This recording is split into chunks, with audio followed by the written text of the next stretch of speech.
کہ لباس ایسا ہونا چاہیے کہ جس کے اندر کفار کے ساتھ مشابہت نہ ہو۔ ہم یہ سمجھیں کہ کافروں جیسا لباس پہن کر شاید کافر ہم سے راضی ہو جائیں، یہ کبھی نہیں ہو سکتا، اس لیے کہ قرآن پاک کا یہ فیصلہ ہے کہ وَلَن تَرْضَىٰ عَنْكَ الْيَهُودُ وَلَا النَّصَارَىٰ حَتَّىٰ تَتَّبِعَ مِلَّتَهُمْ، فرمایا کہ یہ کافر تم سے کبھی راضی نہیں ہو سکتے یہاں تک کہ تم ان کے مذہب کی پیروی کر لو، اپنا دین چھوڑ دو، اسلام چھوڑ کر کفر اختیار کر لو، پھر وہ تم سے راضی ہوں گے، اس کے علاوہ وہ تم سے کبھی راضی نہیں ہو سکتے۔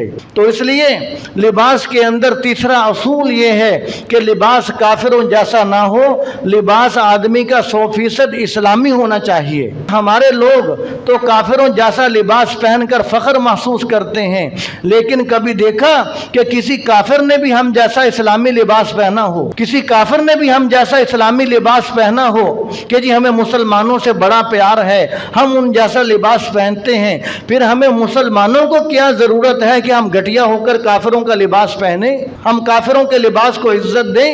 جب ہمارے پاس حضور اقدس صلی اللہ علیہ وسلم کی ذات ہے جو کہ وجہ تخلیق کائنات ہیں، پھر اس عظیم ہستی کو چھوڑ کر کافروں کو ہم اپنا آئیڈیل، اپنا نمونہ کیوں بناتے ہیں؟ ہمیں اس سے بچنا چاہیے۔ يا أيها الذين آمنوا اتقوا الله وكونوا مع الصادقين